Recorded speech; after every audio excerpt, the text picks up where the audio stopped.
না। What ever, ক্লাসে যেন বাজে কথা না বলি। আমি যেহেতু বাংলা উপন্যাস পড়াই, তাই আজ শুরু করব কপালকুণ্ডলা দিয়ে। রানী দাঁড়াও, বলো কপালকুণ্ডলা উপন্যাসের রাইটার কে? এটা কোন ধরনের উপন্যাস? কত সালে প্রথম প্রকাশিত হয় আর কোন পত্রিকায়? সাহিত্য সম্রাট বঙ্কিমচন্দ্র চট্টোপাধ্যায়ের লেখা দ্বিতীয় উপন্যাস। এটি একটি রোমান্টিক উপন্যাস। এটি 1866 সালে বঙ্গদর্শন পত্রিকায় প্রথম প্রকাশিত হয়। গুড। এবার এই উপন্যাসের মূল কাহিনী সংক্ষেপে বলো। সরি স্যার, এটার কাহিনী আমার জানা নেই। এই যুগে এসে আমাদের জেনারেশনের ছেলেমেয়েরা থ্রিলার পড়তে পছন্দ করে। আর স্যার, আগের দিনের কবি সাহিত্যিকদের লেখা এত কঠিন কঠিন শব্দ যা সহজে বোধগম্য হয় না, তাই আর পড়ার চেষ্টা করি না। তুমি থ্রিলার পড়ো? স্যার, জি স্যার, সাদাত হোসেনের লেখা থ্রিলার ছদ্মবেশ, শেষ অধ্যায় নেই আমার খুব পছন্দের দুটি থ্রিলার। সাদাত হোসেনের আমারও প্রিয় রাইটার। আমিও পড়ছি ছদ্মবেশ, শেষ অধ্যায় নেই। ছদ্মবেশের কাহিনী বেশ ইন্টারেস্টিং।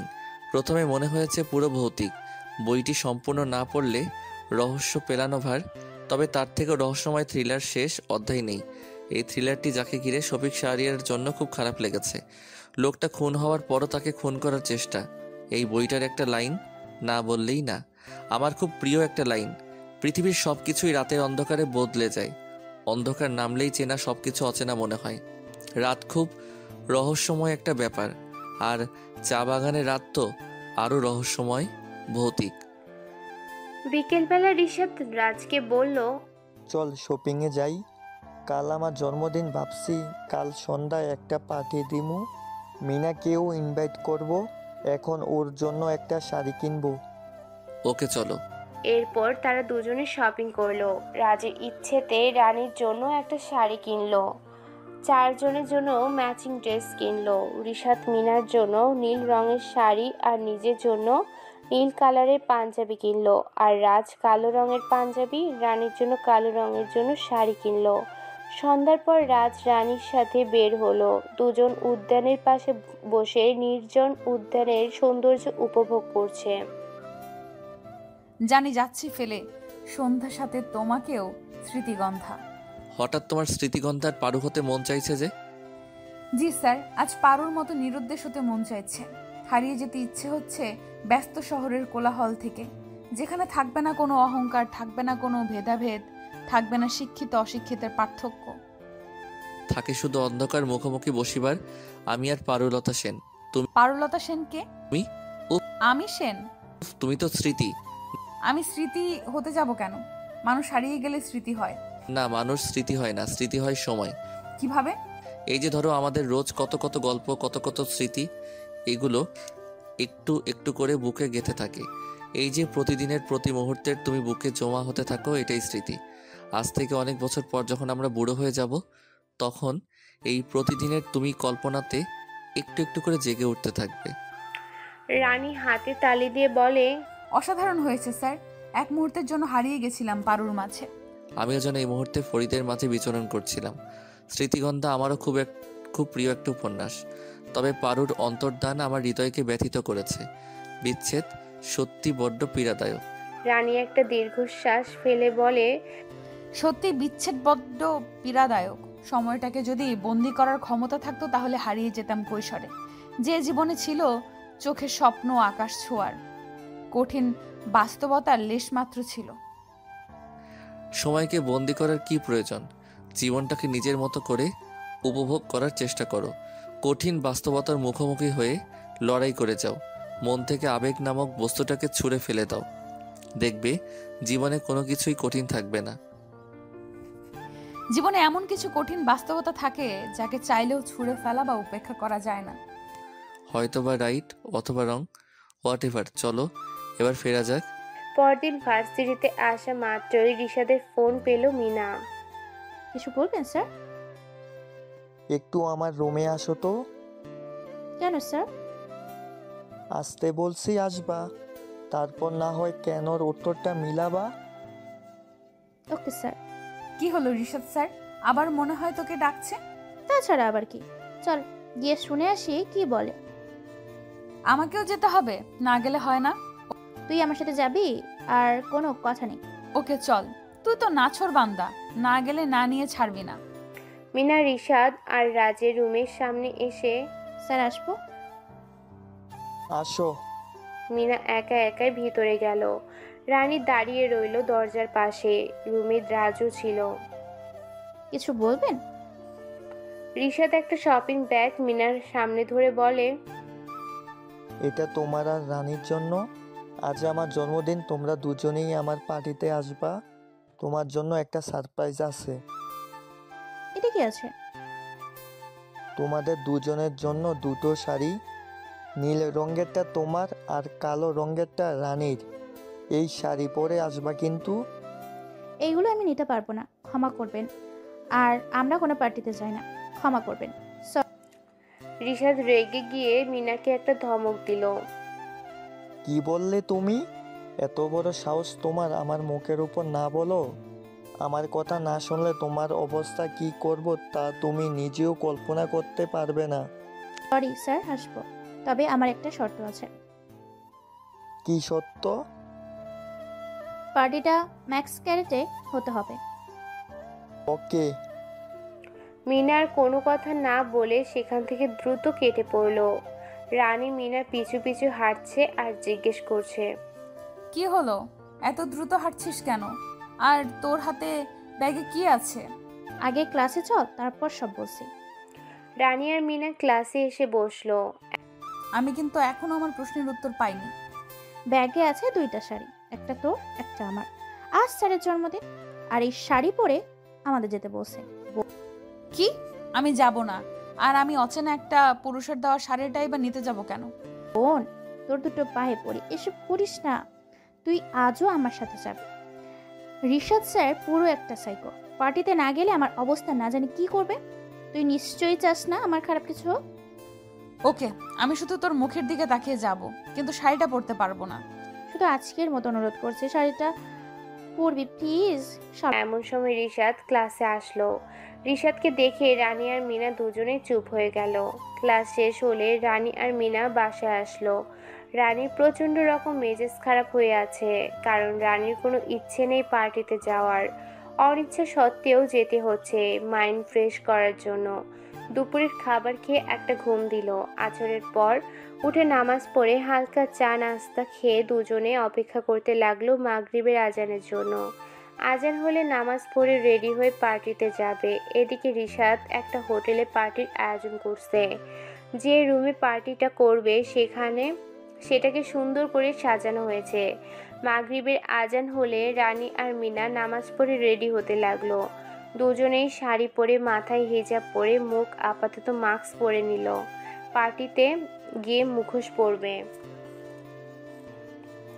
একটু পর দুজনে পার্টিতে এসে উপস্থিত হলো। রিশাদ ওর কয়েকজন বন্ধু বান্ধবীকে নিমন্ত্রণ করলো, তবে যারা কাপল তাদের নিমন্ত্রণ করছে, ব্যাচেলারদের নিমন্ত্রণ করেনি।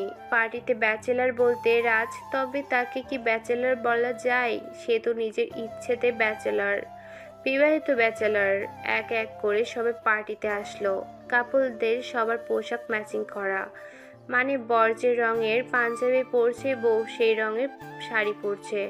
পার্টিটাকে জন্মদিনের পার্টি মনেই হচ্ছে না, মনে হচ্ছে কাপল পার্টি হচ্ছে। একটু পর রানী আর মিনাও আসলো। ওরা দুজন সবাইকে জোড়া জোড়া দেখে অবাক হলো।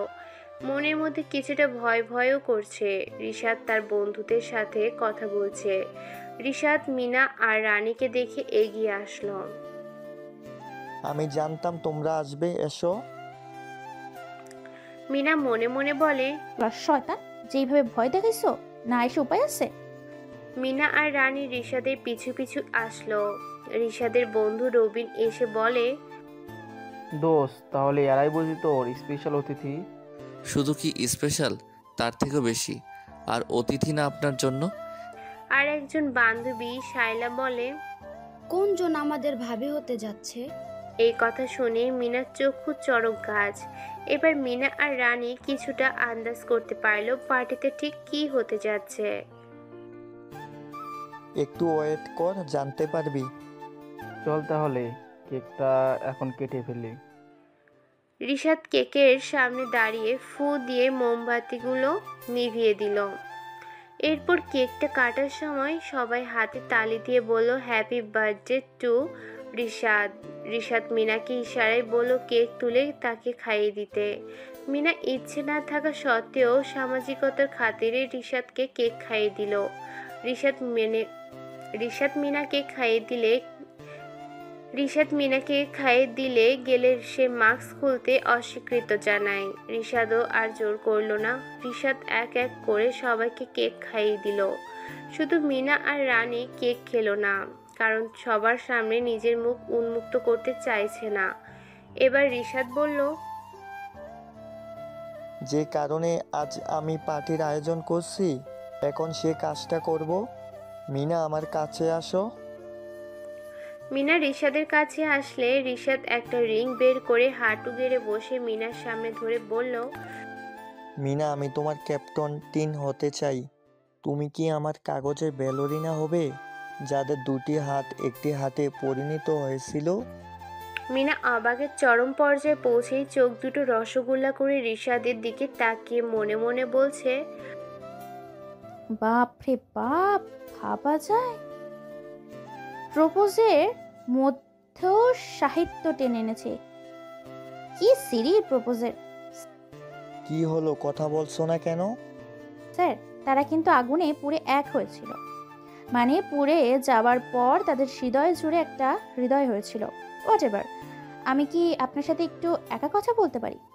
রিশাদ উঠে দাঁড়িয়ে বলে, ওকে, চলো আমরা ওই রুমটাতে যাই। চলুন। এদিকে কেক কাটা শেষ হওয়ার পরে ড্রিঙ্ক করা শুরু করে।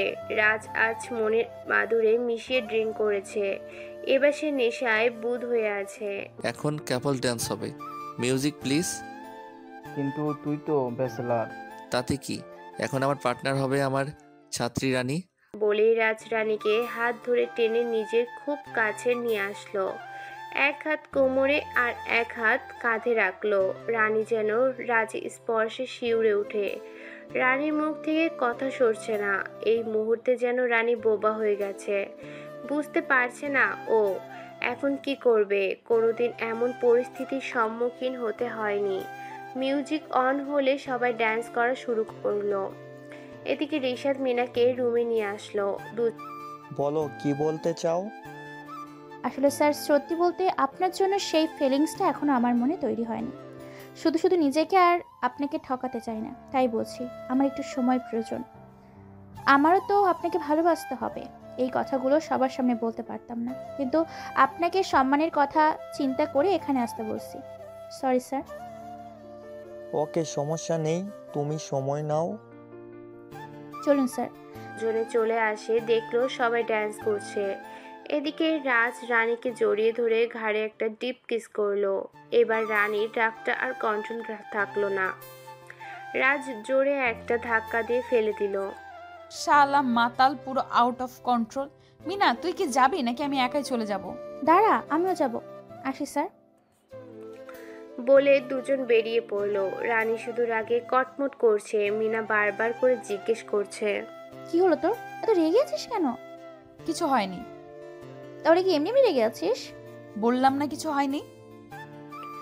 বাসার আসার পরও মিনা জিজ্ঞেস করছে কি হয়েছে। রানী চেঞ্জ করে ফ্রেশ হয়ে এসে, রাত স্যার আমাকে জড়িয়ে ধরে ঘাড়ে কিস করছে। স্যার ড্রিঙ্ক করে পুরো মাতাল হয়েছিল, আমি এই জন্যই যেতে চাইনি। অন্যদিকে রাজকে নেশা কাটানোর জন্য লেবু শরবত খাওয়ানো হয়েছে। একটু পর রাজের নেশা কেটে গেল। আমার কি হয়েছিল, মাথাটা এত ঝিমঝিম কেন করছে? তুই নেশা করছিলি, তারপর তোর ছাত্রীকে জড়িয়ে ধরে ঘাড়ে কিস করছিলি। কি? ছি, এই কাজ আমি করছি? এখন রানীর সামনে মুখ কি করে দেখাবো? কাল সরি বলে দিবি। এখন চল বাসায় ফিরি। বাসায় আসার পর ফ্রেশ হয়ে রাজ রিশাদকে বলল, আমি আগামীকাল গ্রামের বাড়ি যাব। 3 দিন পর আমার বোনের বিয়ে, তুই বিয়ের দিন যাস আমার বাড়ি। আচ্ছা, তোর বোনের বিয়ে আর আমি যাব না, সেটা কি হয়? ওকে। পরদিন সকালবেলা রানী নিজের জিনিসপত্র গুছিয়ে লাগেজে নিচ্ছে। তুই কি কোথাও যাচ্ছিস? যাবো গ্রামের বাড়ি। তুই গ্রামের বাড়ি গিয়ে কি করবি? সেখানে তো তোর কেউ নেই। শ্বশুর বাড়ি যাচ্ছি। 3 দিন পরে আমার ননদের বিয়ে। শ্বশুর মশাই ফোন করে বারবার অনুরোধ করে যাওয়ার জন্য। কি? তুই শ্বশুর বাড়ি যাবি? এত কিছু হবার পরও। যাব, কারণ এখন আমি তাদের বউ আছি। গতকাল বললে আমিও যেতে পারতাম বাড়িতে। তুই বিয়ের দিন যাবি কিন্তু। ওকে, যাব। আজ আমি রাতের বাসে যাব। আচ্ছা, ভার্সিটিতে যাবি না? যাব, রেডি হয়ে নে। এরপর দুজন ভার্সিটিতে আসলো। পিয়ন ছেলেটা এসে রানীকে ডেকে নিয়ে গেল রাজের রুমে। বলুন স্যার, আমাকে কেন ডেকেছেন? সরি রানী, কালকের ব্যবহারের জন্য। ঠিক আছে স্যার, তবে আপনার কাছ থেকে এমন ব্যবহার আশা করিনি। সন্ধ্যাবেলা রানী বের হলো বাস স্টপের উদ্দেশ্যে। বাস স্টপে এসে বাসে উঠলো। ও সিট নাম্বার খুঁজে বের করে দেখলো এটা ছেলে। জানলার পাশের সিটে একটা ছেলে বসে আছে, মুখটা ক্যাপ দিয়ে ঢেকে সিটে হেলান দিয়ে ঘুমিয়ে আছে। রানীর মেজাজটা খুব খারাপ হলো। সারা রাত একটা ছেলের পাশে বসে যেতে হবে। রানী ধপাস করে বসে পড়ছে সিটে। পাশে থাকা লোকটার মেজাজ বিগড়ে গেল। এমন করে কেউ সিটে বসে? রাজ মুখ থেকে ক্যাপটা সরাতে দেখতে পেল রানীকে। আরে রানী, তুমি? স্যার আপনি? আমি গ্রামের বাড়ি যাচ্ছি। তুমি বুঝি গ্রামের বাড়িতে যাচ্ছ? জি স্যার, আসলে আমার এক আত্মীয়ের বিয়ে, তাই যাচ্ছি। রানী, তুমি একটা কাজ করো, তুমি উঠে জানালার পাশের সিটে বসো, আর আমি তোমার সিটে বসছি। রানী মনে মনে বলল, ভালোই হলো, আমি তো এটাই চাইছিলাম। রানী উঠে রাজের সিটে আর রাজ রানীর সিটে বসলো। বাস তার আপন গতিতে চলছে। তুমি আমাকে ক্ষমা করেছো তো? জি স্যার, আমি আপনাকে ক্ষমা করে দিয়েছি। আপনি ভুল করেছেন তাই ক্ষমা করে দিয়েছি, কিন্তু যদি অন্যায় করতেন তাহলে হয়তো কোনোদিন ক্ষমা করতে পারতাম না। Again sorry. It's okay, be normal. Sir, আমার খুব ঘুম পাচ্ছে, আমি ঘুমাবো। ঠিক আছে, তুমি ঘুমাও। রানী ঘুমিয়ে পড়লো। একটু পর রানী রাজের বুকে ঢলে পড়লো। আচমকা কেউ বুকের উপর পড়াতে রাজের ঘুম ভেঙে গেল। চোখ মিলে তাকিয়ে দেখলো রানী ওর বুকে নিশ্চিত ঘুমাচ্ছে। রাজের মনে অন্যরকম একটা ফিলিংস কাজ করছে, যে ফিলিংসটা ভালো লাগার। রাজ বাহিরের দিকে তাকিয়ে দেখলো আকাশে খুব সুন্দর একটা চাঁদ উঠেছে। চাঁদের আলো জানালা ভেদ করে রানীর মুখের উপর পড়লো। কিন্তু রাজের খুব বিরক্ত লাগছে, কারণ রানী মুখটা দেখতে পারছে না, কারণ নেকাব দিয়ে মুখটা ঢাকা। রাজের খুব ইচ্ছে হচ্ছে নেকাবটা সরিয়ে রানীর মুখটা একেবারে জন্য দেখতে। রাজের খুব ইচ্ছে হচ্ছে নেকাবটা সরিয়ে রানীর মুখটা একবারের জন্য দেখতে, কিন্তু কেন জানি বিবেক বারবার বাধা দিচ্ছে। কিছু সময় পর বিবেকের বাধাকে উপেক্ষা করে আস্তে আস্তে নেকাবটা সরিয়ে ফেললো। রাজ রানীর মুখটা দেখে মুখ থেকে বের হয়ে আসলো, মাশাআল্লাহ রানী, তুমি এখনো পর্যন্ত আমার দেখা শ্রেষ্ঠ সুন্দরী নারী। রাজ মুগ্ধ নয়নে রানীর দিকে তাকিয়ে রইল।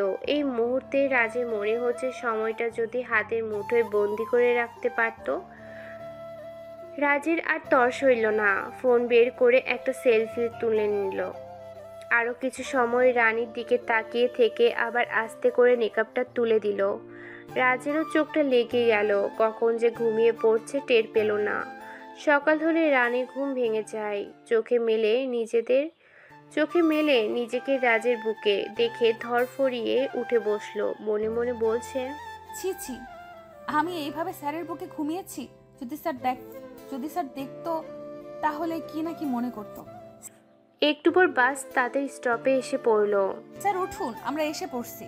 রাজ বড় একটা হাই তুলে চোখ কসলাতে কসলাতে বলল, শুভ সকাল, আমরা এসে গেছি। শুভ সকাল। জি স্যার, চলুন বাস থেকে নামি। এরপর দুজনে বাস থেকে নামলো। রাজ একটা রিক্সা ডাকলো। তুমিও আমার সাথে চলো, আমি আমার বাড়ির সামনে নেমে যাব, তারপর তুমি চলে যেও। আমার বাড়ি খুব একটা দূরে না। রানীও রাজি হয়ে গেল। কিছু সময় পর রানী রিক্সাওয়ালা মামাকে বলল, এখানে থামান মামা, এটাই আমার বাড়ি। রাজ নারী কথা শুনে হক চকিয়ে গেল। বিস্ময়ের চোখে রানীকে জিজ্ঞেস করলো, রানী, তুই শিওর এটা তোমার বাড়ি? এটা আমার বাড়ি ঠিক না, এটা আমার শ্বশুর বাড়ি। 2 দিন পর আমার ননদের বিয়ে। ওকে চলো, ভিতরে যাওয়া যাক। আপনি ভেতরে যাবেন মানে? আপনি আপনার বাড়ি যাবেন না? ভিতরে গেলে বুঝতে পারবে, চলো। বলতে বলতে রিক্সাওয়ালা মামাকে ভাড়া মিটিয়ে বিদায় দিল। রানী আর কোনো কথা না বলে রাজের সাথে বাড়ির ভিতরে আসলো।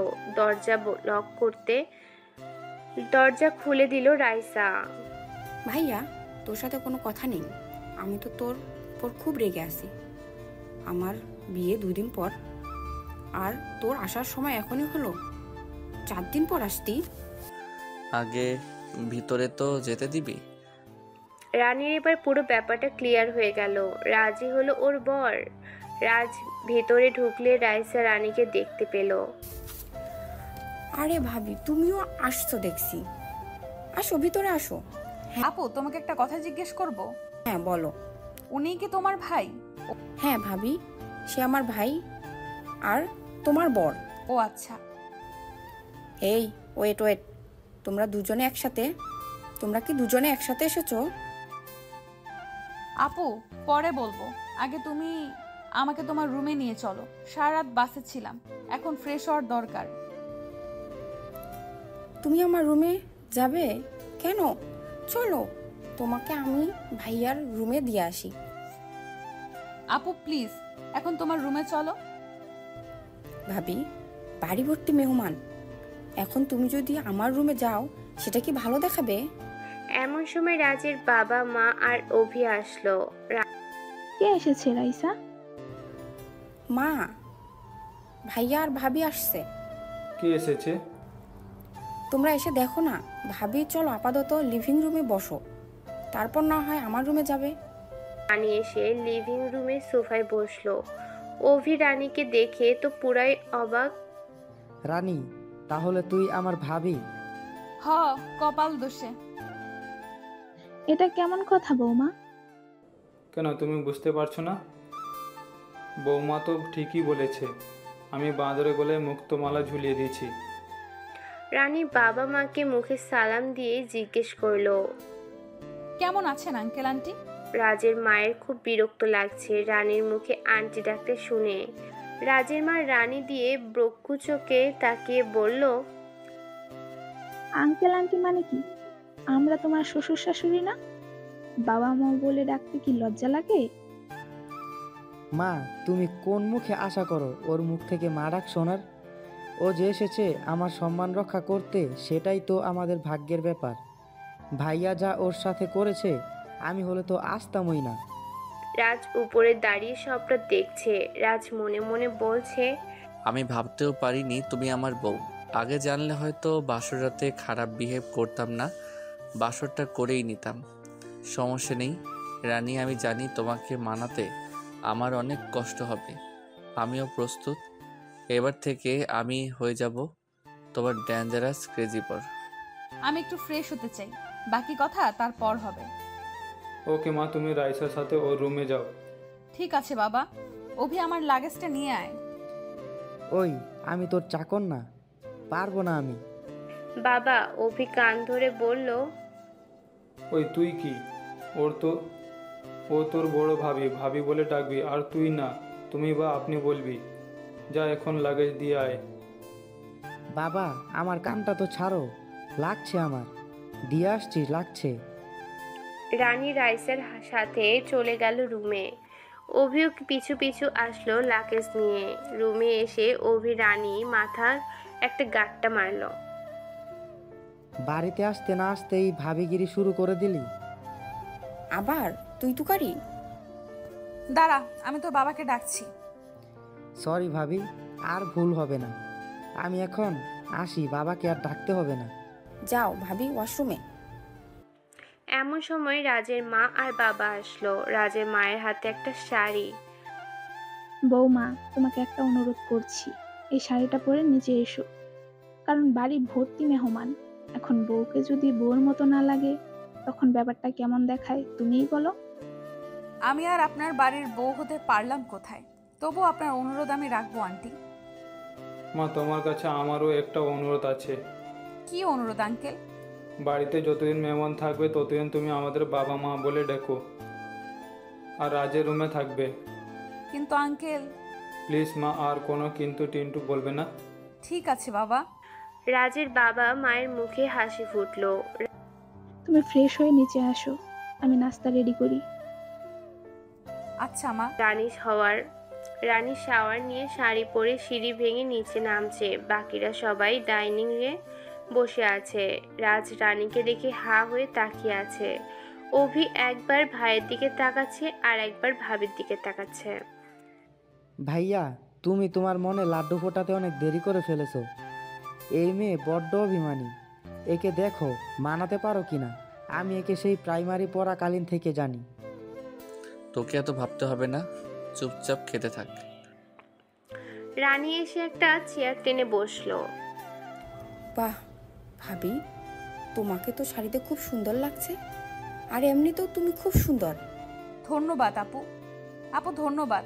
কিন্তু আপু, আমি একটা কথা কিছুতেই বুঝতে পারছি না। তুমি ডাক্তারে পড়ার মাঝেই কেন বিয়ে করতে যাচ্ছ? বিয়েটা পড়া শেষ করেও তো করতে পারতে। বুঝছি না, বরের মেকআপ কিনে কিনে বরের পকেট খালি করতে হবে না। বেচারা দুলা ভাই ডাক্তারি করে যে টাকা ইনকাম করবে তার সবটাই মেকআপ কিনতে কিনতে শেষ হয়ে যাবে। অভি, তুই রানীকে তুই তুই করে কেন বলছিস? ও তোর বড় ভাবি, একটু তো সম্মান কর। রানী রাজের দিকে তাকিয়ে একটা ভেংচি কাটলো। রাজ মনে মনে বলে, একবার তোমাকে হাতের কাছে পাই, ভেংচি কাটার মজা দেখাবো। শালি ইডিয়েট। তোমার বউয়ের প্রতি এত প্রেম এতদিন কোথায় ছিল? অসহায় একটা মেয়ে ঢাকা শহরে নিজের পেট চালানোর জন্য। কথাটা আর শেষ করতে পারলো না। তার আগেই রানী আর রাজ দুজনেই হুঙ্কার দিয়ে উঠল।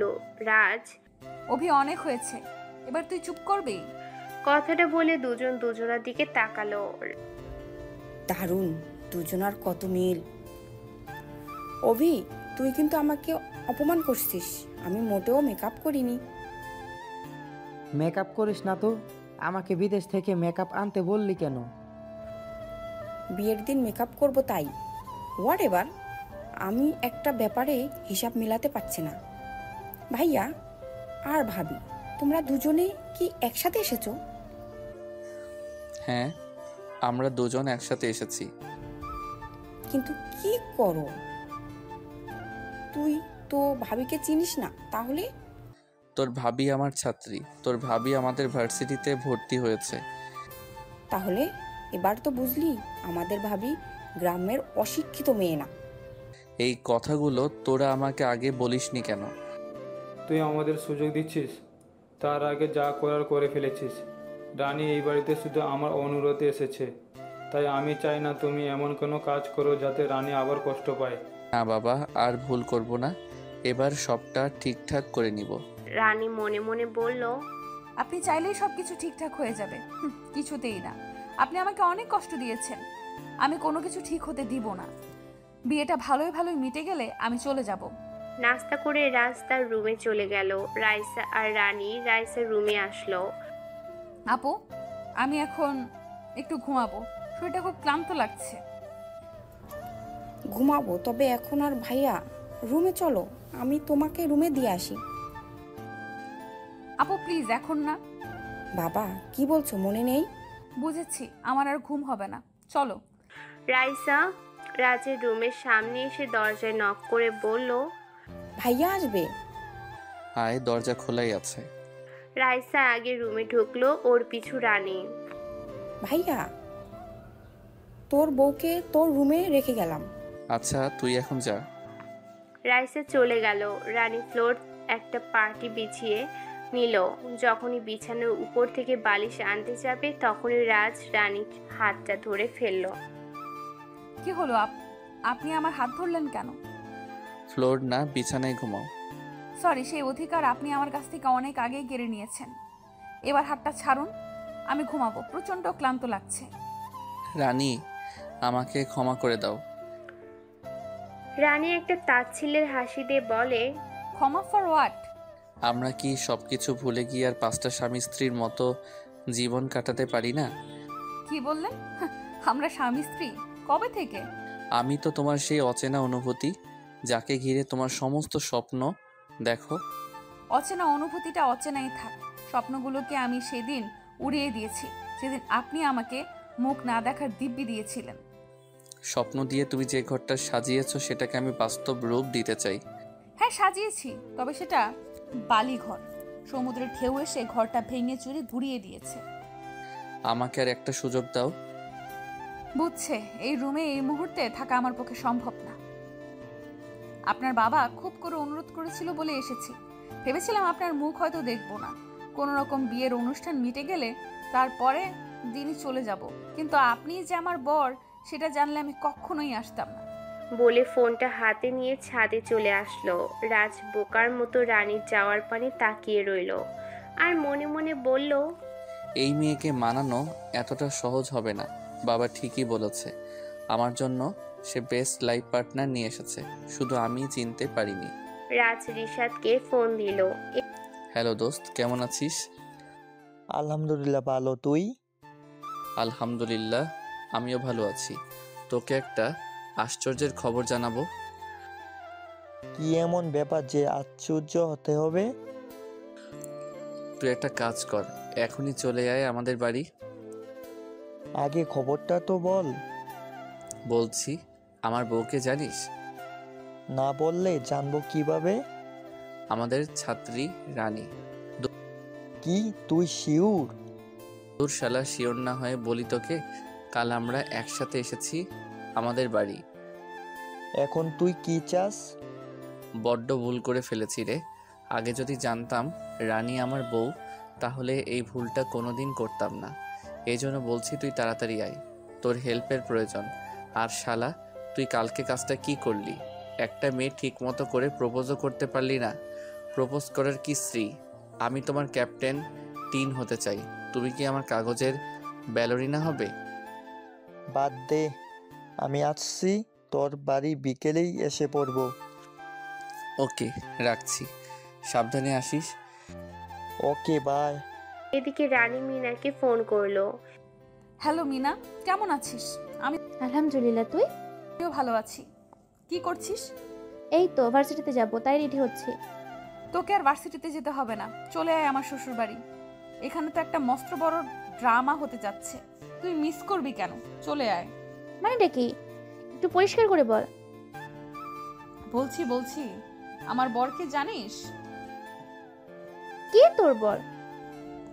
কে আবার? আমাদের arrogant sir mister Moinul Hasan Raj. Seriously? How is it possible? তুই চলে আস, তারপরে সব বলবো। এমন সময় অভি এসে বলল, ভাবি, আপনি এখানে কেন? রানী পিছনে ফিরে তাকিয়ে দেখলো অভি দাঁড়িয়ে আছে। ও তুই? এই আমাকে একদম ভাবি বলে ডাকবি না। সবার সামনে ডাকিস ঠিক আছে, কিন্তু আমরা দুজন একসাথে থাকলে ভাবি ডাকার কোনো প্রয়োজন নেই। তুই আমাকে রানী আর তুই বলেই ডাকিস। কেন? তুই তো আমার ভাবি, তাহলে ডাকতে নিষেধ কেন করছিস? কারণ আমি তোর ভাইয়ের সাথে সংসারটা করছি না, তাই। কী সব আজে বাজে কথা বলছিস? আমি জানি তুই সেই ছোটবেলা থেকে ভাইয়াকে ভালোবেসে আসছিস, এখন এই কথা কেন বলছিস? তোর ভাইয়া আমার ভালোবাসাটাকে এক নিমেষেই ভেঙে চুরে গুড়িয়ে দিয়েছে। এখন আর তার জন্য আমার হৃদয়ে কোনো ভালোবাসা অবশিষ্ট নেই, আছে শুধু ঘৃণা।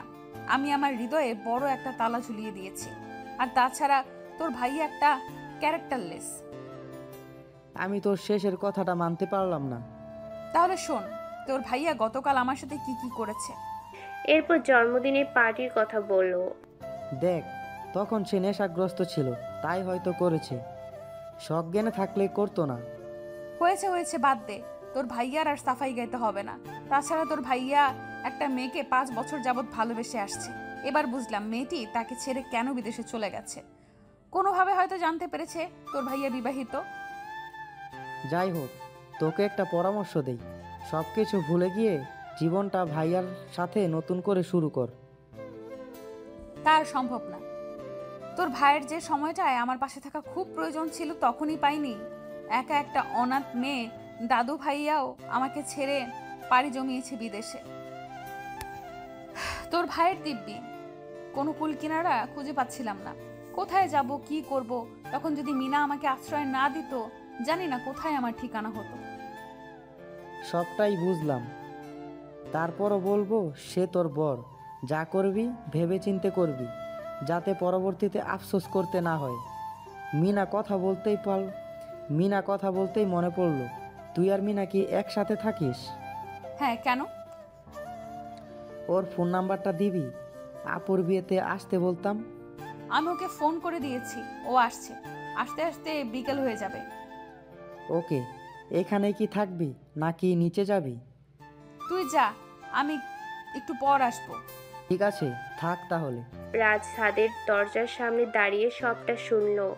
অভি নিচে যেতে নিলে দেখলো রাজ দাঁড়িয়ে আছে। ভাইয়া তুই? হ্যাঁ আমি। আচ্ছা তুই নিচে যা, আমি রানীকে নিয়ে আসছি। রাজ গিয়ে রানীর পাশে দাঁড়ালো। রানী রাজকে দেখে চলে যেতে নিলে রাজ ওর হাত ধরে থামিয়ে দিল। আপনি আবার আমার হাত ধরলেন কেন? তোমার সাথে কথা আছে। আপনার সাথে কোনো কথা নেই। সমস্ত কথা সেদিনই শেষ হয়ে গেছে। সেদিনটাতে আপনি আমাকে কিছু বলার সুযোগটা পর্যন্ত দেননি। হাত ছাড়ুন বলছি। রাজ এবার টান দিয়ে রানীকে দিয়ে নিজের সাথে মিশিয়ে নিল। এরপর কোমরে 2 হাত রাখলো। বড্ড তেজ তোমার। এই তেজটাকে কি করে কন্ট্রোল করতে হয় তা আমার জানা আছে। কি করছেন কি? ছাড়ুন। কেউ দেখে নিলে সম্মানের ছিটেফোঁটাও থাকবে না। আমি আমার বউকে ধরছি, তাতে কার বাপের কি? হ্যাঁ, আর তুমি এখনো কি ছোট আছো? মানে? স্বামী স্ত্রীর মাঝে কিছু হলে সেটা কি দেবরকে বলতে আছে? পার্টিতে তোমার সাথে কি করছি, বাসর রাতে কি হলো, কেন বললে তুমি অফিকে? বলছি, বেশ করছি। আপনি আমার এতটা কাছাকাছি আসবেন না। আমার খুব অস্বস্তি হয়। ছেড়ে দিন আমাকে। তুমি আরো জানি কি বলছিলে অভিকে? আমি ক্যারেক্টারলেস, তাহলে একটু হয়েই যাক। এই বলে রাজ তার অধর যুগলবন্দি ধরে নিল রানীর অধরে। রানী রাজকে ছাড়ানোর জন্য জোর জবরদস্তি করছে, কিন্তু রাজের শক্তির সাথে হার মানল। একটু পর রাজ রানীকে ছেড়ে দিল। অসভ্য বেয়াদব লোক একটা। আর কখনো আমাকে স্পর্শ করার সাহস দেখাবেন না, তাহলে আমি বাড়ি ছেড়ে চলে যাব। বলে রানী চলে যেতে লাগলো। রানী ডার্লিং, মিষ্টিটা কিন্তু দারুণ ছিল। আমার কিন্তু এই মিষ্টি রোজ রোজ চাই। রানী রাজের দিকে তাকিয়ে একটা ভেঙচি কাটলো, আর রাজ একটা চোখ টিপ দিল। রানী মনে মনে রাজকে কয়েকটা গালি দিল। শালা লুচু, তোর ডায়াবেটিক্স হবে। হনুমান বান্দর উল্লুক, 1 নাম্বারের দানব একটা। গায়ে কি শক্তি! রানী রাইসার রুমে এসে রাগী গজগজ গজগজ করতে থাকে। রাইসা রানীর দিকে তাকিয়ে বোঝার চেষ্টা করছে আসলে রানী ঠিক কি হয়েছে, কিন্তু কিছুই বুঝতে পারছে না। রানী শুধু এক হাত দিয়ে অন্য হাতে কসলাচ্ছে। ভাবি, এনিথিং রং? নাথিং।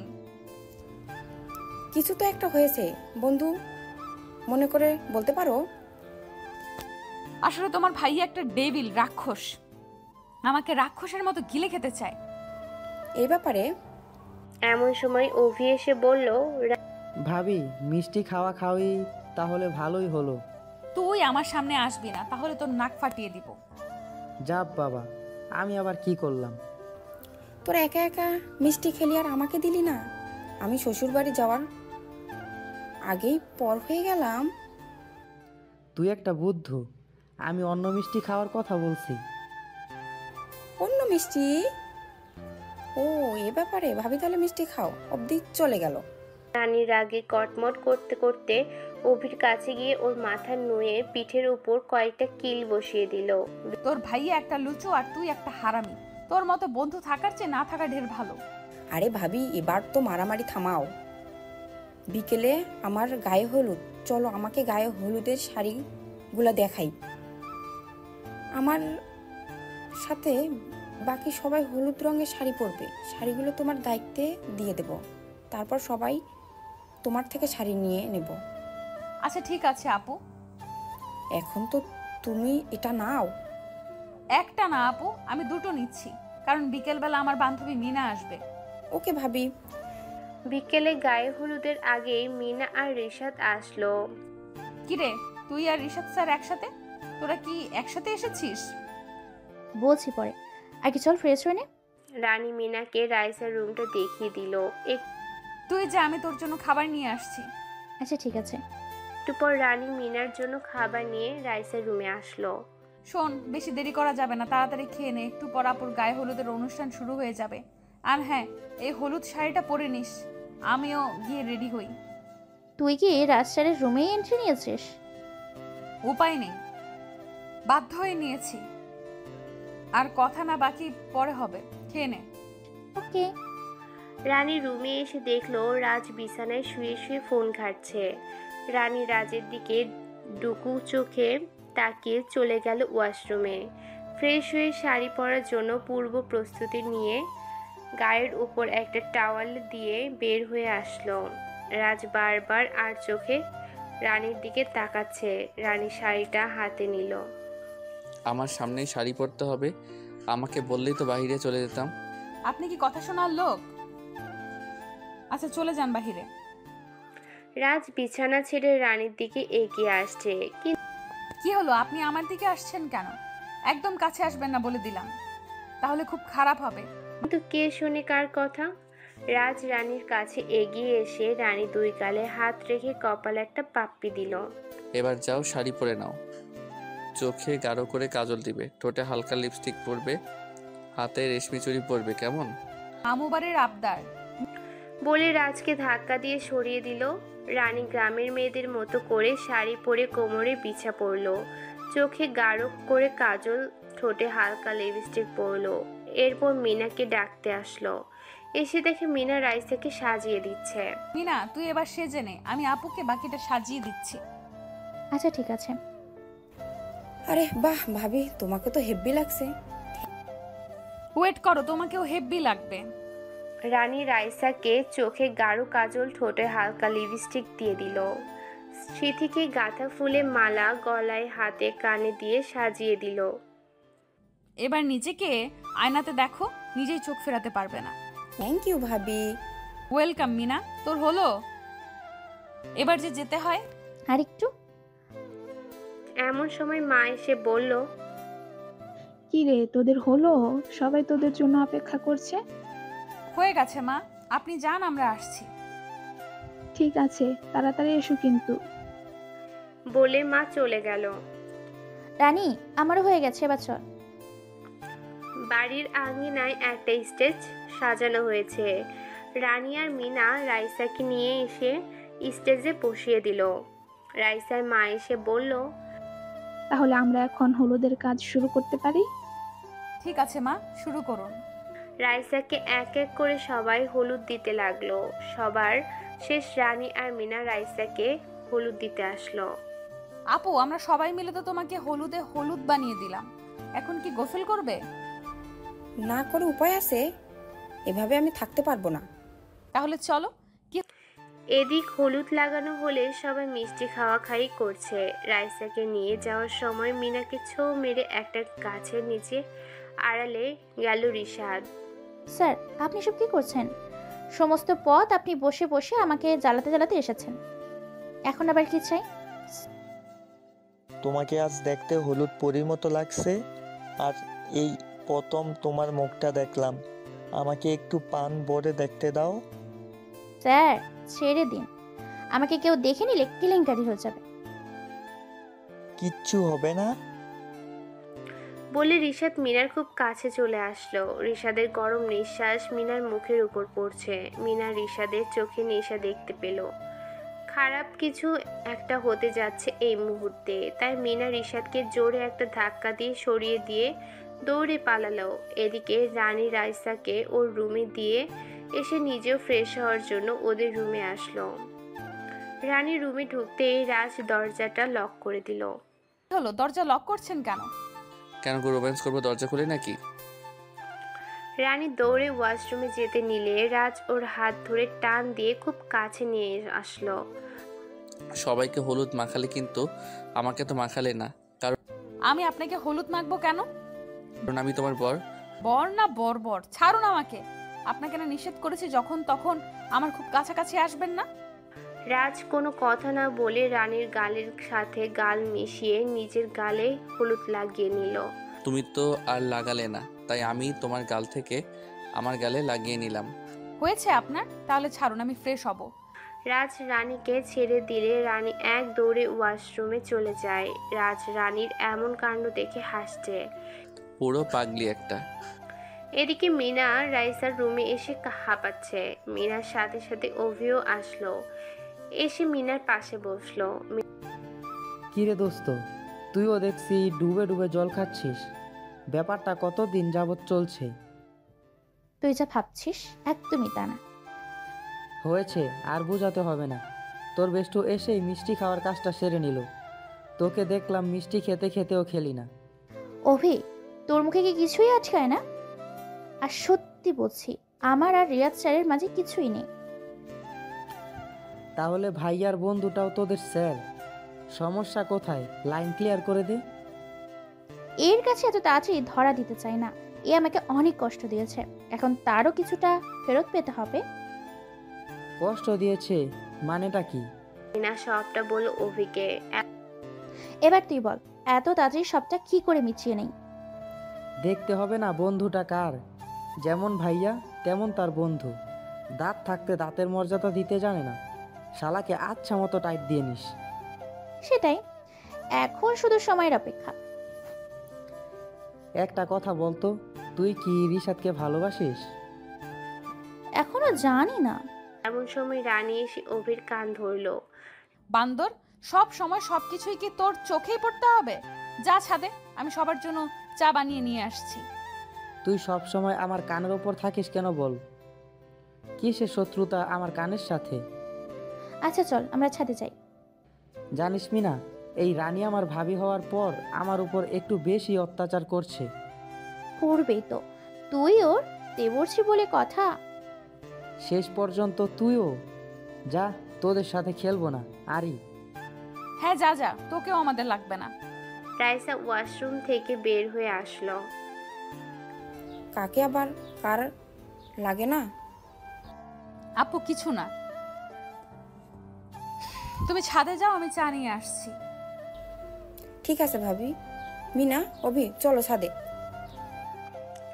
এরপর রানী সবার জন্য চা নিয়ে ছাদে আসলো। সবাইকে চা দিল রানী। ছাদে রাজ, রাইসা, রিশাদ, মিনা আর ওদের কয়েকজন কাজিন আছে। চা খাওয়ার পর সবাই মিলে কিছু সময় আড্ডা দিল, কিন্তু রানী চলে গেল নিচে রাতে ডিনারের জন্য রান্না করতে। রানী ওর শাশুড়ি মায়ের সাথে রান্না করলো। রাত 10টার সময় রানী সবাইকে ডিনার করতে ডাকলো। সবাই খেতে বসলে রানী আর ওর শাশুড়ি সবাইকে খেতে দিল। সবার খাওয়া হলে রানী আর শাশুড়ি মা খেয়ে সব কিছু ধুয়ে পরিষ্কার করে যে যার রুমে আসলো। রানী রুমে এসে ফ্লোরে বিছানা করে শুয়ে পড়ল। রাজ শুধু তাকিয়ে তাকিয়ে দেখছে, কিচ্ছু বলছে না, শুধু রানী ঘুমানোর অপেক্ষা করছে। একটু পর রানী ঘুমিয়ে পড়ল। রাজ রানীকে পাজা কোলে তুলে নিয়ে বিছানায় শুয়ে দিয়ে নিজের বুকের সাথে মিশিয়ে নিয়ে ঘুমিয়ে পড়ল। ফজরের আজান হতেই রানী ঘুম ভেঙে গেল। চোখ মেলতেই দেখলো ও রাজের বুকে ঘুমিয়ে আছে। রানী মনে মনে ভাবতে লাগলো, ব্যাপারটা হলো কি? আমি তো রাতে ফ্লোরে শুয়েছিলাম, তাহলে বিছানায় কি করে আসলাম? তাহলে স্যারই আমাকে বিছানায় নিয়ে এসেছে। হতেই পারে, কারণ ওনার কাছে কোনো কিছু অসম্ভব না। রানী রাজকে একটা ধাক্কা দিয়ে সরিয়ে দিল। রাজের ঘুম ভেঙে গেল। কি হলো, তুমি আমাকে ধাক্কা দিলে কেন? আমি রাতে ফ্লোরে শুয়েছিলাম, তাহলে বিছানায় আসলাম কি করে? আমি কি জানি কি করে তুমি আসছো? ফালতু কথা বলবে না। কেন নিয়ে আসলেন সেটা, কেন নিয়ে আসলেন বিছানায়? আমি আপনার সাথে এক বিছানায় থাকতে চাই না। স্বামী স্ত্রী আলাদা ঘুমাতে নেই, তুমি জানো না? আচ্ছা আপনার বাজে বকা। আজান হয়েছে, এবার রুজু করে মসজিদে যান নামাজ পড়তে। আজ্ঞে মহারানী। রাজ অজু করে মসজিদ চলে গেল নামাজ পড়তে। রানীও নামাজ পড়ে কিচেনে চলে আসলো সবার জন্য নাস্তা বানাতে। বাড়িতে অনেক মেহমান, নাস্তা বানাতে অনেক সময় লাগবে, তাই তাড়াতাড়ি চলে আসলো নাস্তা বানাতে। একটু পর রানীর শাশুড়ি মা আর মিনা আসলো। বৌমা, তুমি একা একা নাস্তা তৈরি করছো, আমাকে ডাকলে না কেন? মা, গতকাল আপনি অনেক কাজ করেছেন, তাই আর ডাকিনি। ভাবছি একটু ঘুমান, তারপর ডাকবো। কাজ আমি একা করিনি, তুমিও তো করছো আসার পর থেকে, বসে থাকোনি। তাতে কি হয়েছে মা? আপনার বয়স হয়েছে, এই বয়সে এত কাজ করা ঠিক না। আপনার কিছু করতে হবে না, আপনি বসুন, আমি সবটা সামলে নিব। হ্যাঁ আন্টি, রানী ঠিকই বলেছে, আপনি বসুন, রানীকে আমি সাহায্য করছি। আচ্ছা ঠিক আছে। বৌমা, তোমার শ্বশুর নামাজ পড়েই চা খায়, তার জন্য চা বানিয়ে দাও, আমি তাকে দিয়ে আসছি। আর শোনো, চা আপাতত 4 কাপ বানাও। তারপর সবাই নাস্তা করতে আসলে বানানো যাবে। ঠিক আছে মা। বাবা রানী চা বানিয়ে শাশুড়ি মাকে দিল, 1 কাপ মিনাকে, 1 কাপ নিজের জন্য রেখে শ্বশুরের জন্য নিয়ে গেল। আসবো? আসো মা। বাবা আপনার চা। এই দিনটা অপেক্ষা করছিলাম কতদিন যাবৎ। আমার বৌমা আমার জন্য চা নিয়ে এসে বলবে, এই নিন বাবা আপনার চা। আশীর্বাদ করি মা, স্বামী সোহাগিনী হো। রানী শ্বশুরের কথা শুনে লজ্জায় মাথা নিচু করল। আচ্ছা মা, আপনি চা খান, আমি নিচে যাই, অনেক কাজ পড়ে আছে। যাও মা। রানী নিচে আসলে শাশুড়ি মা বলল, চাটা খেয়ে নে মা, ঠান্ডা হয়ে যাচ্ছে। রানী চায়ের কাপে চুমুক দিয়েই রাজ এসে বলে, 1 কাপ কফি কি পাওয়া যাবে? রানী উঠতে নিলে মিনা রানীকে থামিয়ে দিল। তুই চা খা, আমার খাওয়া শেষ, আমি কফি করছি। হঠাৎ আমার ছেলের এত পরিবর্তন, পায়জামা পাঞ্জাবি, মাথায় টুপি, মনে হলো নামাজে গেছিলে। হ্যাঁ মা, আমি নামাজ পড়তেই গেছিলাম। বাহ, বেশ ভালো, এতেই পরিবর্তনটা যেন স্থায়ী হয়। এদিকে মিনা কফি বানিয়ে নিয়ে আসলো রাজের কাছে। এই নিন স্যার আপনার কফি। রাজ আস্তে করে বলল, তুমি নিয়ে আসলে কেন? তোমার বান্ধবী নিয়ে আসতে পারতো না? স্যার, রানীও আপনার ছাত্রী, আমিও আপনার ছাত্রী, তফাৎটা কোথায়? শালি, তোমাকে আলাদা করে পাই, কিসের তফাৎ তখন বোঝাও। ওকে দুলা ভাই, এখন মাথাটা ঠান্ডা করে কফিটা খেয়ে নিন। এত তাড়া কিসের? এত সহজেই সবটা ভুলে গেলে কি করে হবে? মিনা, তোমাকে তো কুল ডাউন, এত জোরে বলতে নেই। চোখের সামনে থেকে যাও বলছি। তোমাকে শায়েস্তা করার মানুষ তুমি নিজেই সঙ্গে করে নিয়ে এসেছো, ভুলে গেলে নাকি? আমি ভয় পাই নাকি আপনার বন্ধুকে? আপনি একটা খবিশ, আপনার বন্ধু আর একটা খবিশ। বলেই চলে গেল। রাজ মনে মনে বলল, শালি, তোমার পাখনা গজিয়েছে, ওয়েট করো, ছাটার ব্যবস্থা করছি। কিরে, এত সময় কি বললি? তোর বরকে একটু টাইট দিয়েছি, ইচ্ছে ছিল কফিতে চিনির বদলে লবণ মিশিয়ে দিই, তারপর আবার ভাবলাম এটা তো তোর বাড়ি, এখানে কাজটা করা ঠিক হবে না। তবে আজ আমি তোর বরকে যদি সামনে ওই পচা পুকুরটাতে না চুবাইছি, তাহলে আমার নামও মিনা না। এসব একদম করতে যাস না, বাড়ি ভর্তি মেহমান, তারা কি ভাববে? আরে রাখ তোর ভাবা ভাবি, আমি তো কাজটা কৌশলে করব, কেউ বুঝতেও পারবে না। কি করবি? মিনা রানীর কানে কানে কি কি বোঝানো বলল। তাহলে হাতের রিংটা হাত থেকে খুলে লুকিয়ে রাখে। ওকে মেরি জান, শয়তানের নানি। সকালবেলা নাস্তা তৈরি হলে রানী আর মিনা সবাই খেতে দিল। সবার খাওয়া শেষ হলে রাজের মা বলল, মা, এবার তোমরাও খেয়ে নাও। ঠিক আছে আন্টি। রানী আর মিনা নাস্তা করে সবকিছু ধুয়ে মুছে পরিষ্কার করে রাখলো। চল এই সকালবেলাতেই এই কাজটা সেরে ফেলি। কি কাজ? আরে মনে নেই তোর বরকে চুবানোর কথা? থাক না, এসব করার কোনো দরকার নেই। রে, বরের জন্য মনে হয় ভালোবাসা উপচে পড়ছে। একদম ফালতু কথা বলবি না। তাহলে চল। ঠিক আছে চল। রানী আর মিনা চলে গেল পুকুর পাড়ে। রানী সিঁড়ি বেয়ে নিচে নামলো। তাহলে এখন ড্রামাটা শুরু করি। তুই তো ড্রামা কুইন, যা বলবি তা না করা পর্যন্ত শান্তি পাবি না। মিনা বাসার ভেতরে এসে রাজকে ডাকতে লাগলো। রাজ স্যার, কই আপনি? মিনার ডাক শুনে রাজ আর রিশাদ চলে আসলো। কি হলো, এমন শাড়ির মতো চেঁচাচ্ছ কেন? মিনা মনে মনে বলল, শালা, আমি সার, একটু পর টের পাবি এই শরতের হিমহিম ঠান্ডায় যখন পুকুরে নামবি। কি হলো, মুখে তালা দিছো কেন? কি হয়েছে বলো। আসলে স্যার, রানীর আঙুলের রিংটা পুকুরে পড়ে গেছে। কি? চলো গিয়ে দেখি। এরপর তিনজন পুকুরের পাশে বসলো। রানী, রিংটা পড়লো কি করে? হাত ধুতে গিয়ে পড়ে গেছে। পুকুরে আসছো কেন? হাত ধুতে কি পুকুরে আসা লাগে? বেশি কথা না বলে আমার রিংটা খুঁজে আনো। আচ্ছা ঠিক আছে। রাজ পুকুরে নেমে পড়লো। মিনার মাথায় দুষ্টু বুদ্ধি ভর করলো। রানীর কানে কানে বলল, এবার রিশাদ শালাকে চুবাবো, আমার সাথে খবিশগিরি। মিনা, এটা কিন্তু বেশি হয়ে যাচ্ছে। চুপ কর তুই। রিশাদ স্যার, আমার মনে হয় রাজ স্যার একা খুঁজে পাবে না, আপনারা তাকে হেল্প করা দরকার। তুমি ঠিক বলছো? রিশাদও একটা লাফ দিয়ে পুকুরে নামলো। রাজ একের পর এক ডুব দিয়ে যাচ্ছে, কিন্তু রিং খুঁজে পাচ্ছে না। রানী, তোমার রিংটা ঠিক কোন জায়গায় পড়ছে? খুঁজে পাচ্ছি না। একটু সামনে দেখুন, পেয়ে যাবেন। রিশাদ স্যার, এইভাবে ডুব দিলে কোনো দিন খুঁজে পাবেন না, আর একটু ভালো করে ডুবান। এমন সময় অভি এসে জিজ্ঞেস করছে, কি হয়েছে? এত সকালবেলা এরা পুকুরে ডুবাচ্ছে কেন? রানীর রিংটা পড়ে গেছে, সেটাই খুঁজছে। তুইও গিয়ে খোঁজ। মিনা, তোর কি মনে হয় আমি ওদের মতো বুদ্ধু? আমি জানি এটা তোর একটা শয়তানি। সকালবেলা ওদেরকে তোর হঠাৎ চুবাতে মনে চাইলো কেন? চুপ কর, ওরা শুনতে পাবে। আর একটু থাকুক পানিতে, তারপরে উঠতে বলবো। ওদের টাইট দেওয়ার ব্যবস্থা ভালোই করছো। রানী, পাচ্ছি না তো। এবার রানী, মিনা আর অভি জোরে জোরে হেসে দিল। উঠে আসুন, আর খুঁজতে হবে না, রিং পড়লে তো পাবেন। এই দেখুন, আমার রিং আমার কাছেই আছে। তার মানে তোমরা আমাদের দুজনকে বোকা বানিয়েছো। অপেক্ষা করো, সময় আমাদেরও আসবে। হ্যাঁ, সেই আশাতেই থাকুন। রাজ আর রিশাদের খুব রাগ হচ্ছে। এই হালকা হালকা শীতের সকালবেলা পানি বেশ ঠান্ডা থাকে। ওদের বড্ড সাহস বেড়ে গেছে।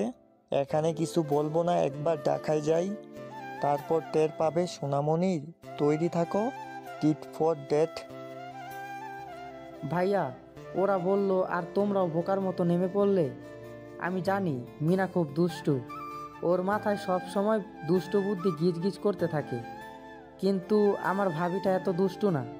দেখতে থাকো আর কি কি করে তোমাদের মিনা টাইট দিতে থাকে। সবে ঠান্ডা পানিতে চুবালো। আর একটা কথা ভুলো না, মিনার হাতের কোনো খাবার খেতে যেও না, না জানি কী সব উল্টাপাল্টা মিশিয়ে খাইয়ে দিবে। আরে না, এসব করবে না। আজ সকালেই তো আমাকে কফি খাওয়ালো, কফিটা তো দারুণ ছিল। আচ্ছা, আমি আর কিছু বলবো না। আমার দায়িত্ব ছিল তোমাদের সাবধান করা। আমি আমার কাজ করে দিছি, বাকিটা তোমাদের ইচ্ছে। আচ্ছা ঠিক আছে, এবার চল, চেঞ্জ করতে হবে, খুব শীত লাগছে। রাজ আর রিশাদ ভিজে অবস্থাতে বাসার ভেতরে ঢুকলো। ওদের দেখে সবাই ভাবছে, এত সকাল সকাল এরা ভিজে আসলো কোথা থেকে। রাজের মা ওদের দিকে ভুকু চোখে তাকে প্রশ্ন ছুড়ে দিল, তোদের এই অবস্থা কি করে হলো? তোমাদের আদরের বৌমা আমাদের মিথ্যে বলে পুকুরে নামিয়ে। রাজের কথা শুনে সবাই হো হো করে হেসে দিল। হাসি দেখে রাজের প্রচন্ড রাগ হচ্ছে। এতে হাসার কি হলো? একবার রানীকে হাতের কাছে পাই, তারপর দেখো ওর অবস্থা কি করি। একদম ঠিক হয়েছে, তোর সাথে এটাই হওয়া উচিত। রাজ রাইসার চুলের মুঠি ধরে বলল, কি বললি তুই? আর একবার বল। এই ভাইয়া ছাড় আমাকে, আমার লাগছে খুব। রাগ করছিস ভাবির উপরে, রাগ ছাড়ছিস আমার উপরে। থাকবো না, আমি চলে যাব তোদের ছেড়ে। রাজ রাইসাকে ছেড়ে দিয়ে রানী রানী ডাকতে ডাকতে নিজের রুমে আসলো। কি হলো, এত চেঁচাচ্ছেন কেন? রাজ রাগটাকে কন্ট্রোল করতে না পেরে রানীকে একটা চর বসিয়ে দিল। সব ফাইজলামির মানে কি? রানী কোনো কথা না বলে রাজের হাতে টাওয়াল ধরিয়ে দিয়ে চলে গেল। এবার রাজের রাগটা একটু কমলো। ও নো, এটা আমি কি করালাম? এখন কি হবে? রানীর গালে 5টা আঙ্গুলের দাগ বসে গেল। রানী মাথায় কাপড় দিয়ে গাল ঢেকে নিল, যাতে গালের দাগটা দেখা না যায়। রানী কারোর সাথে কোনো কথা না বলে কিচেনে চলে আসলো দুপুরে রান্না করার জন্য। মিনা বুঝতে পারলো কিছু একটা হয়েছে। ও রানীর কাছে এসে জিজ্ঞেস করলো, কি হয়েছে তোর? মন খারাপ কেন? রাস্তায় কিছু বলেনি তো? কিছু হয়নি। তোর যদি ইচ্ছা হয় আমাকে সাহায্য কর, আর না পারলে আমাকে বিরক্ত করিস না। মিনার মনে সন্দেহ হলো, ও কেন গালটা ঢেকে রাখলো। মিনা রানীর গাল থেকে কাপড়টা সরালো। প্লিজ আর কিছু করিস না, এরপর দেখা যাবে রাগের মাথায় আমাকে খুন করে দিল। তুই কোনো চিন্তা করিস না, তো আমি ভাবছি এর সাথে সারা জীবন কাটাবি কি করে। তোকে কে বললো এর সাথে আমি সারা জীবন কাটাবো? ঢাকায় গিয়ে আগে একে ডিভোর্স দিব। এমন ক্রেজি সাইকোর সাথে থাকা সম্ভব না। সামান্য ব্যাপারে আমাকে চর মারলো, না জানি এর থেকে বড় অন্যায় করলে কি করবে। যা হবার তা হয়ে গেছে। আজ বিকালে আমার সাথে আমাদের বাড়িতে যাবে। ওকে, যাব। কাল আপুর বিয়েটা ভালোই ভালোই মিটে গেলে পরশু ঢাকাতে চলে যাব। আপু রিসেপশনের পার্টি হবে ঢাকাতে, তবে আমি রিসেপশনের পার্টিতে যাচ্ছি না। রানী আর মিনা রান্না করে চলে গেল শাওয়ার নিতে। রুমে এসে রানী তার বিয়ের সময় দেওয়া লাকেজটা বের করলো। সেখান থেকে একটা শাড়ি নিয়ে চলে গেল ওয়াশরুমে। রাজ এদিকে ভুলেও তাকালো না। রাজ মনে মনে বলল, মহারানীর আকাশে প্রচুর মেঘ জমে আছে, যে কোনো সময় বর্ষণ হতে পারে। রানী শাওয়ার নিয়ে বের হয়ে ড্রেসিং টেবিলের সামনে বসে চুলগুলো টাওয়ালে দিয়ে মুছে হেয়ার ড্রায়ার দিয়ে চুল শুকিয়ে নিল। যখনই চুলে চিরুনি করতে যাবে, এখনই রাজ এসে রানীকে পিছন থেকে জড়িয়ে ধরে চুলে মুখ গুছে দিল। রানী কোনো কথা বলল না, ও ওর কাজ করতে লাগলো। চুলে চিরুনি করতে গেলে রাজের মুখে লাগলো। রাজ রানীকে ছেড়ে দিল। রানী তার কাজ শেষ করে চলে গেল ডাইনিংয়ে সবাইকে খেতে দিতে। দুপুরে খাবার সময় রানী রাজকে খাবার বেড়ে দিল। শাশুড়ি মাকে দিতে বলল। রানীর এমন ব্যবহারে রাজ ঠিক নিতে পারছে না। রাজে খুব কষ্ট হচ্ছে। বিকেলবেলা রানী আর মিনা বোরখা পরে তৈরি হলো। রাজ শুধু তাকিয়ে তাকিয়ে দেখছে। সরি রানী, আমার ভুল হয়েছে, ক্ষমা করো আমাকে। আর কোনোদিন তোমার গায়ে হাত তুলবো না। এবারও রানী চুপ। কি হলো, কথা বলছো না কেন? আর যাচ্ছ কোথায়? রানী ঠিক করেই নিল ও রাজের সাথে কোনো কথা বলবে না। রাজ রানীর হাত ধরে বলল, তাহলে তুমি ঠিক করে নিয়েছো আমার সাথে কোনো কথা বলবে না? রানী রাজের হাতটা ছিটে মেরে ছাড়িয়ে দিল। রানী আর মিনা শ্বশুর শাশুড়ি বলে বেরিয়ে পড়লো। মিনাদের বাড়ি খুব একটা দূরে না, তাই ওরা ঠিক করে নিল পায়ে হেঁটে যাবে। রাজ এসে ওর মাকে জিজ্ঞেস করলো, মা, ওরা দুজন কোথায় গেল? মিনারদের বাড়িতে। কেন, তোকে বলে যায়নি? না মা, বলে যায়নি। রাজ রিশাদের কাছে এসে বলল, তাড়াতাড়ি তৈরি হয়ে নে, এক্ষুনি বের হতে হবে। কোথায় যাব? মিনাদের বাড়িতে। রানী আর মিনা সেখানে গেছে। আরে বাহ, বিনা নেমন্তণে শ্বশুর বাড়ি যাব? তাড়াতাড়ি চল। দোস্ত, একটা ভুল করে ফেলেছি। রাগের মাথায় রানীকে একটা চড় দিয়ে ফেলেছি। তারপর থেকে রানী আমার সাথে কোনো কথা বলছে না। শালা কাপুরুষ, বউয়ের গায়ে হাত তুলিস? এমনিতেই সম্পর্কটা ঠিক নেই, তার উপর মারছিস। জানি না তোর কপালে কি আছে। একটু পর মিনা ওদের বাড়িতে আসলো। মিনা আর রানীকে দেখে মিনার মা খুব খুশি হলো। তুই গ্রামে আসছিস কাল, অথচ বাড়িতে আসলি আজকে? আগে বলো মা, তুমি কেমন আছো? আলহামদুলিল্লাহ, আমি ভালো আছি, কিন্তু তোর বাবা খুব একটা ভালো নেই। পায়ের ব্যথাটা দিন দিন বেড়েই চলেছে। তোর বাবাকে আবার ডাক্তার দেখানো লাগে। বিগত কয়েক মাস ধরে তোর ভাইয়া কোনো টাকা পয়সা দেয় না। তোর বাবার রিটায়ার্ডের টাকার সংসার খরচ, ওষুধ, তারপর তাকে দিয়ে হয়। আমি মাস শেষে হিমশিম খেয়ে যাই। মিনার মায়ের কথা শুনে রানী আর মিনা দুজনেই চোখ দিয়ে পানি পড়ছে। দরজার ওপাশে দাঁড়িয়ে রাজ আর রিশাদের কথাগুলো শুনছে। আগামী মাস থেকে আমাকে আর টাকা দিতে হবে না। আমি ঢাকায় গিয়ে কয়েকটা টিউশন নিয়ে ঠিক করে নেব, তাতেই আমি আমার খরচ চালাতে পারবো। হঠাৎ মিনার চোখে পড়ল দরজার কাছে কারো ছায়ামূর্তি। কে ওখানে? বলে দরজার কাছে এগিয়ে আসলো। এসে ওদের দুজনকে দেখতে পেল। আপনারা এখানে? মিনা, কে এসেছে? মা, তোমার একজন জামাই এসেছে, আমাদের রানীর বর। জামাই আপনের ব্যবস্থা করো, ভেতরে আসুন আপনারা। রাজা রিশাদ লিভিং রুমে এসে বসলো। মিনা আর ওর মা চলে গেল অতিথি আপ্যায়নের জন্য কিচেনে। এমন সময় মিনার বাবা লাঠিতে ভর দিয়ে আস্তে আস্তে এগিয়ে আসছে আর বলছে, কে এসেছে মিনার মা?